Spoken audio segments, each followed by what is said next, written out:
WBAY TV, your first alert station. Action 2 News This Morning live stream starts now. Good morning, everyone, and thanks for joining us for our Action 2 News This Morning live stream. And we want to start this morning with that breaking news, an Amber Alert in effect this morning. You probably got those alerts on your phones. We have photos of the 4 children that are missing right here. Their ages range from 1 to 7 years old. 2 of the children suffer from medical conditions that require daily medication. If you have any information on their whereabouts, you're asked to call the number at the top of your screen. That's 920-448-3208. Contact your local police department or call 911. Now, officials are looking for 2 suspects. 34-year-old Deanna Ward is the first. She's about 5'1", an American Indian. She weighs about 190 pounds with brown hair and brown eyes. The second suspect authorities are looking for 57-year-old Diana Halfaday. There is no photo available of Diana, but officials say she's about 5'1", also American Indian, and weighs around 162 pounds with brown hair and brown eyes. We've been following this all morning, and we're going to continue to bring you updates both on air and online as they become available. Again, continuing to follow this Amber Alert issued by Green Bay Police this morning. Now, authorities are warning people about ice conditions in the area. Take a look at this drone video here. You can see the open water right up against the ice there, and that is the spot in many lakes, many places around northeast Wisconsin, around the entire state of Wisconsin. The Brown County Sheriff's Office saying it was involved in 3 separate ice rescues yesterday. Kristen Allen is live in the town of Scott, where one of the rescues happened. And Kristen, what do the first responders want people to know if they still plan to brave the ice conditions? Well, Emerson, they really just want people to be careful. Obviously, they'd prefer it if people did not go out onto the ice just because it is so uncertain and so unstable. They don't want something tragic to happen, and things can change very quickly even when you're out there. One of the fishermen that we spoke with said yesterday that he was out there and he was checking the ice and it was 8 inches thick and it still broke apart and it still floated out into the water. And not only that, but first responders say that they're also putting their lives out at risk every time they have to go out for a rescue. And yesterday there were a lot of first responders involved, nearly 40 of them in those ice rescues. So it's really a dangerous situation all the way around. And Kristen, you know, we talked about those rescues yesterday. Do you have any more details about what exactly happened with those rescues, what the responders had to deal with as they were out there on the ice? Yeah, so one of them happened here in the town of Scott, as we said, and I believe that's where the first one started. About 2 o'clock in the afternoon yesterday, sheriff's deputies from Brown County got a call about someone out on the ice, and so they responded, as well as the New Franken Fire Department, and others were called in as well. And the New Franken Fire Chief says that a piece of ice broke apart here and floated about 500 yards out into the water. So they were here dealing with that rescue, and they got another call about several other fishermen being stranded on ice at Bayshore Park, just a few miles away from here. So then after they got the fishermen that were here in the town of Scott in safely, they headed over to Bayshore Park, started working on that rescue. But then the Coast Guard had to take that rescue over because they got a third call, and this one was at Red River Park, and there were 2 other fishermen there, and those fishermen were in an ice shanty. They said when the ice started breaking apart and they quickly realized that they were not going to make it back to shore, and so that's when rescuers had to step in there and help. Now, thankfully, all of these fishermen, 9 in total, were brought back safely, but a lot of calls yesterday, a lot of first responders, and everyone's just thankful that it turned out the way that it did. Certainly good news to see no one was injured. Kristen, thank you so much. We'll continue talking about that ice with Steve in a moment, but we want to start with looking at this unprecedented sight, a tornado forming south of Madison. This was the first ever recorded in February for the state of Wisconsin. It was in Evansville, Wisconsin. Again, that's in the southern part of the state. The emergency officials there say no one was hurt from that tornado, but it did cause some significant damage. The houses and buildings that were impacted, they were evacuated, and there were some reports of gas leaks and downed power lines as well. And Steve, I'm not going to say you jinxed it. You were just warning us that that was a possibility yesterday in our live stream. You were saying It's never happened before, but it could. It was towards the end of yesterday's live stream. Yes. And wrapping up, I was just saying there's a chance. And that chance was 100% accurate. Right? Yeah. So this is a recap of what happened on First Alert Viper Max. I want you to notice the tornado warning in purple. Normally we show a tornado warning in red, but when it's purple, that means the Weather Service can confirm there actually is a tornado on the ground. So ViperMax is able to differentiate the two of that, which is great information for you when you're watching our severe weather coverage, because then you can say, oh, not only is there a warning, but somebody knows for a fact there's something touching the ground. Now, you can see that cell made its way to the north and to the east, and the first official touchdown was in the town of Albany, which is in Greene County. And like you said, first tornado in Wisconsin in the month of February, and tornado climatology goes back all the way to 1950. So this is unprecedented. And the first for 2024, if you want to look at it that way as well. First one That's true. of the year, and it was so important. I was following along with some of the Milwaukee coverage yesterday as that was taking place. You know, they broke into some programming. Always so important for you guys and gals, the meteorologists, to break in, share that life-saving information as those events are taking place. Absolutely. And by the way, the National Weather Service will probably go out there to do a damage survey so we know how intense it was. All right, let's switch gears. And I'm going to switch gears with a song. Please. Like a sturgeon being speared for the very first time. That was bad, wasn't it? Aisha's a fan over there. She's enjoying it. She's cringing in the far side of the studio. Anyway, I wanted to lighten the mood because I know how terrible this sturgeon spearing season is going to be. Crazy. Yeah, I mean, it's been so warm. We're looking at temperatures getting up into the upper 30s over the weekend. There's going to be some ice flows possibly on Saturday, especially with that wind coming off the west, I don't say 20 miles an hour. So there may be some more people get stranded as the ice breaks off. And you mentioned that wind because the gentleman that we heard from in our newscast this morning, he was one of the anglers that got stuck yesterday. He said he was checking it every 10 feet or so. He would check it. There's about 8 inches, but it's the ice that broke off further inland that it pushed them out, and there was like 500 yards of water and there. It's variable. Like in some places it may be 6 inches, in other places it's 8 inches, but then you encounter a patch of ice that's just 2 inches and it's not safe to walk on.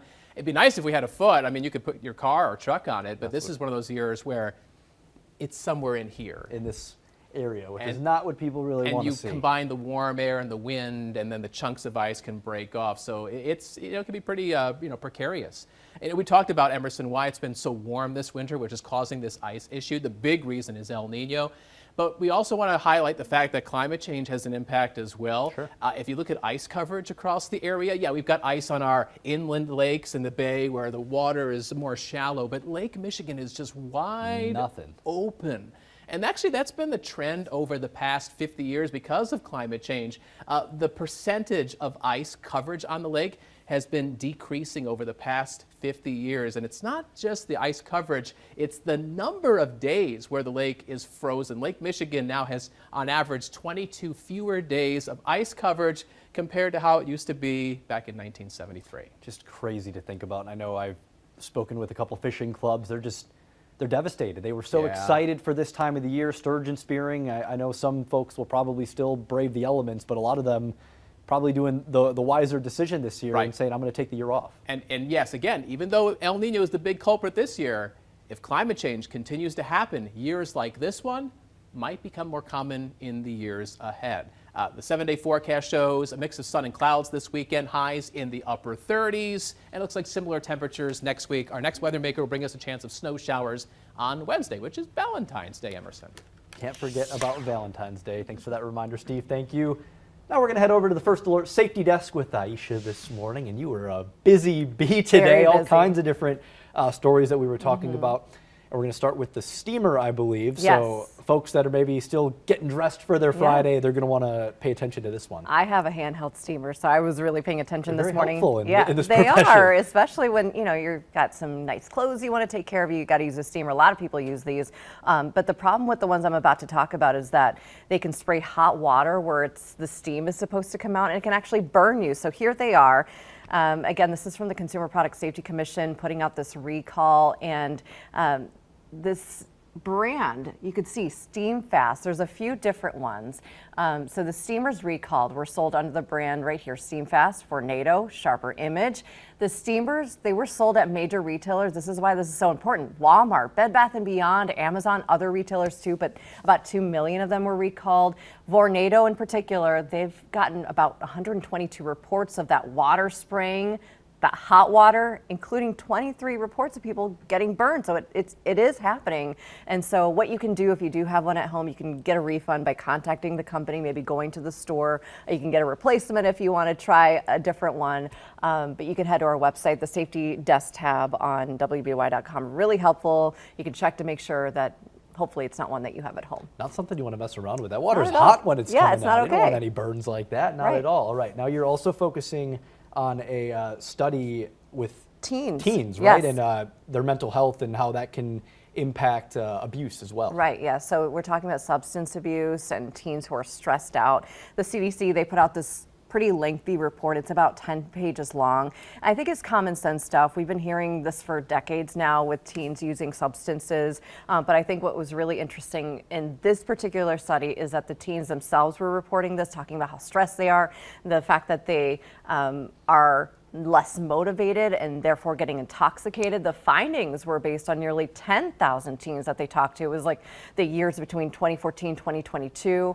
And so the U.S. Surgeon General, Dr. Vivek Murthy, he was talking about how youth mental health is a top priority for lawmakers. It's also a big topic we talk a lot about here at Action 2 News and at the Safety Desk. So in 2021, the Surgeon General wrote that young people have faced numerous unprecedented challenges. You know, with this generation, they dealt with the COVID-19 pandemic. There's a lot of stresses that we talked about with social media, things like that. A lot of pressures that they're dealing with. And this morning I also mentioned the fact that we've got a lot of resources here in our area. So we have behavioral health services, family services throughout Northeast Wisconsin. If you've noticed some red flags with your teenager, there are free resources. Get them in, get somebody to talk to them, because maybe it's easier to talk to a stranger about what they're going through. So pay attention, maybe talk to them, see what they're dealing with, and help them figure out those coping skills, whether it's with school, life, you know, sports, a lot of pressures for the young people out And there. those can be skills that, like you said, they're pressures for the young people, but adults dealing Right, with it as well. A lot of absolutely. resources out there for people of any age that are dealing with those challenges. Totally. So make sure to make use of that. Aisha, always appreciate all the work here at the First Alert Safety Desk. And now we're going to have a First Alert on loneliness and isolation. It's creating more mental health challenges this time of year, especially for those who are elderly. Emily Roberts is live outside Foundation's Health and Wholeness in Green Bay this morning. Emily, how harmful is this for the older generations?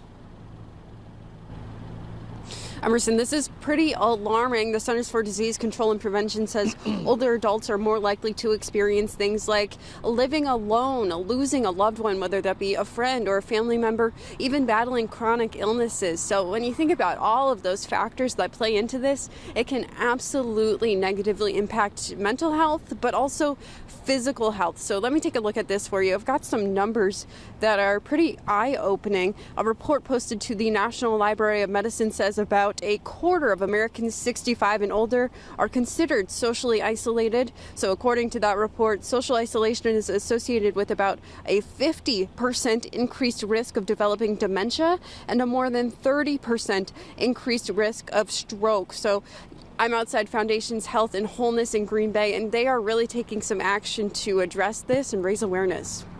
And Emily, you mentioned the action that they're taking. What are some of the ways that they're helping these people that need this help? They have a really neat program going on right now. Let me take a look at this. It's called Accessible Mental Wellness Initiative. So they're really trying to get everyone of all ages, all situations, quality mental health care by breaking down barriers. So one example here, they partner with Brown County Aging and Disability Resource Center. That's just one of the places they partner with. So at the ADRC, folks who use the ADRC's resources might not really have transportation that is reliable to get around every day. So they're breaking down those barriers because the people who are already at the ADRC can then just walk down the hallway and get some mental health support from a therapist associated with the Foundation's Mental Health and Wholeness. So very, very cool. It's just one of the ways that they're trying to help. Very great work that's going on there, Emily. Thank you so much. We appreciate the reporting this morning. And before we go, we want to bring attention to a day that we're celebrating. It's one of America's favorite foods, National Pizza Day. We got a couple deals to tell you about here. Toppers customers will get a free medium pizza on February 15th, so that's next weekend, day after Valentine's Day, when they order over $10 of food through the app. And at Casey's, you can get 20% off large specialty pizzas with the code DEAL. That deal goes on until Super Bowl Sunday. Debate time, Oh, because no. I told Steve that I sometimes cut my Debate pizza. time. Wow, We're that's ready. so official. I told Steve, I think we get along pretty well, Steve. When I do. mentioned that I cut my pizza in squares, I thought you were going to jump across the studio and strangle me. I mean, passionate about you were frustrated. We love Emerson, but he's doing it wrong. So here's the Steve. thing. I know I've got strong pizza opinions. I grew up in New that. Jersey. We want our pizza a certain way. So when you cut it in squares, there's always that tiny little The piece. corner. The little corner. Who wants It's that like little, a little taste triangle? test. You got to test the It temperature. is. You It's know how kinda hot hot. it is. And if you get a middle piece that has no crust, you get grease all over your fingers. It runs down your wrist on your shirt. I want slices, standard slices. You want to fold them up I like want to fold them. I want to hold the crust. Aisha, what about you? Have you cut I have square no before? strong opinion. I love pizza. Yeah. No matter what, in squares, in circles, It tastes in great, right? hearts. Circles, yes. They even sell heart-shaped pizzas for Valentine's Day. Yeah, who is it that's selling a broken heart pizza? Oh. Like a breakup pizza. What was that? Oh, that's funny. We just saw that yesterday. It's one of the big right? Anyway. pizza chains. Right. I Was it forget. Domino's or something? It might be Domino's. I don't It know. might I be wouldn't put Papa it past Murphy's. them. I don't know. That's As long clever, as though. it's, I love ham and pineapple on there. So you're which pro is- pineapple? Oh, you're I pro love pineapple. I Are love you the pro Hawaiian pineapple? style. I'm not. I've See? never. I Pizza Hut, broken heart. Thank you, broken. Brad. Thank you. Our director Brad did some quick research. excited Pizza about Hut. So anyway, pineapple. I love pineapple, but I've never actually put on my pizza. And part of it is because I'm a traditionalist. But I'm not saying it's bad or good. I'm kind of neutral. I don't eat it by itself, so I can't really eat it on pizza either. not Our gross. producer Jake saying it's not gross. gross. Gross. I mean, to each their own. It's fun that we can have a wonderful discussion about it. I think this could go on I'm just for. hungry now. That's true. It's a wonderful discussion. director, Brad, But says I'm wrong. Brad says Steve is wrong. I appreciate the passion, though. You got a lot of passion Passion for it. pizza. We love pizza. when it's part of your culture. That's like asking Wisconsinites, how do you feel about your bratwurst or your Right. cheese I curds get or it. your I get booyah? it. I mean, when you grow up with a certain food, you feel like This is the right way. yeah. I get it. That's well, me, man. I'm gonna go dream about pizza because you two have to do your cut-in Yes. now, coming Yeah. up in Got a about lot of 30 work. We're getting the seconds. wrap. So we're Yep. getting the hard wrap. Make it a great weekend, everybody. Happy Friday, and we will see you Monday morning. Go have a slice of pizza.